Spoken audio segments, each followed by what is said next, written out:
வணக்கம் நண்பர்களே, முக்கிய செய்திகளை இந்த பதிவில் பார்க்க போகிறோம். பிரதமர் மோடி நெதர்லாந்திலிருந்து ஆனைமலை செப்பேடுகளை பத்திரமாக மீட்டு தாயகம் கொண்டு வந்தார்ல, அதுக்கு நன்றி தெரிவித்தோ வெல்கம் பண்ணியோ தமிழக முதல்வர் அப்படிங்கிற முறையில் சிஎம் விஜய் சார் ஒரு ட்விட்டர் பதிவு கூட போடலை.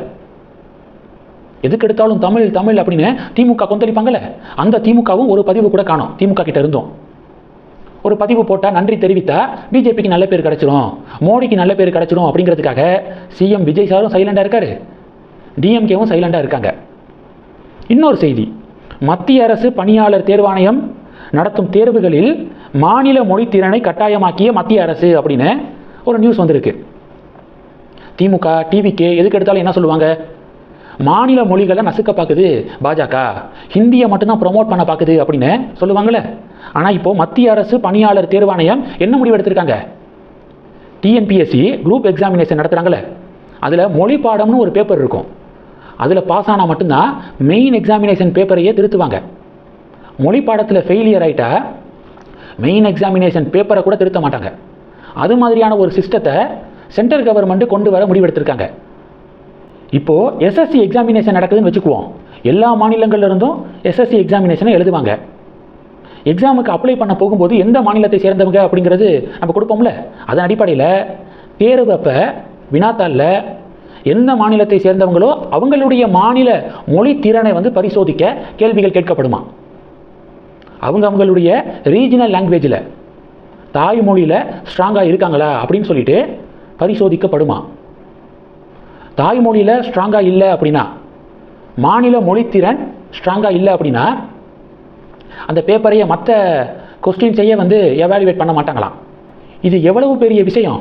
இப்போ வரைக்கும் டிவிகேவும் டிஎம்கேவும் இதை வெல்கம் பண்ணி ஒரு ட்விட்டர் பதிவு கூட போடலை.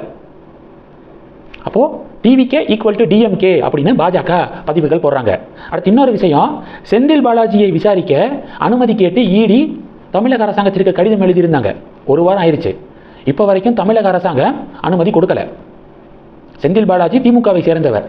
திமுகவை விஜய் எப்படி சொல்கிறாரு, தீய சக்தி அப்படின்னு சொல்கிறாரு. தீய சக்தியில் இருக்கக்கூடிய ஒருத்தரை விசாரிக்க தூய சக்தி அனுமதி கொடுக்கல.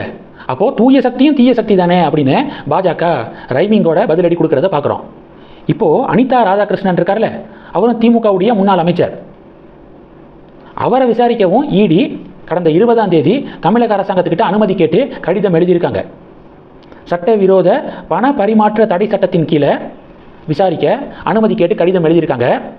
அதற்கும் டிவிகே கவர்மெண்ட் இப்போ வரைக்கும் பர்மிஷன் கொடுக்கல. இதெல்லாம் மேற்கோள் காட்டி பாஜக டிவிகேவை தொடர்ந்து கேள்வி கேட்டுக்கிருக்காங்க.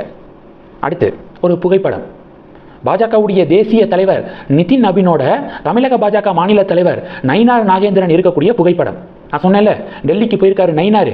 2029 வரைக்கும் மாநில தலைவராகவே தொடர விரும்புகிறேன் அப்படின்னு டெல்லியில் இருக்கக்கூடிய தலைவர்களை சந்தித்து சொல்லிக்கிருக்காரு. இங்கே தமிழக பாஜகவுடைய தொண்டர்கள் டென்ஷன் ஆகுறாங்க. என்னத்தை சாதிச்சிட்டாருன்னு 2029 வரைக்கும் தொடர விரும்புகிறாரு.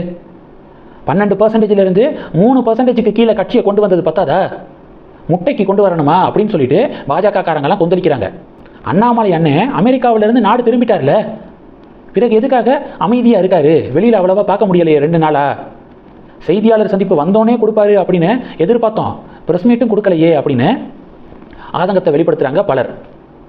இதன் பின்னணி என்னன்னா, நயினார் டெல்லிக்கு போயிருக்காருல்ல, டெல்லியில் பார்க்க வேண்டியவர்கள் எல்லாத்தையும் பார்த்துட்டு நயினார் திரும்பிய உடனேயே அண்ணாமலை அண்ணன் டெல்லிக்கு போகிறாராம், முக்கிய தலைவர்களை சந்திக்கிறாராம். அதன் பிறகு செய்தியாளர் சந்திப்புக்கு வாய்ப்பு இருக்குது அப்படின்னு எதிர்பார்க்கப்படுது. இந்த செய்திகள் எல்லாத்தையும் பற்றி உங்களுடைய பார்வைகளை மறக்காமல் கமெண்ட் பண்ணுங்கள். தொடர்ந்து கணக்கில் இருங்க, அடுத்தடுத்து நிறையா பதிவுகளை பார்க்க போகிறோம். நன்றி, ஜெய் ஹிந்த்.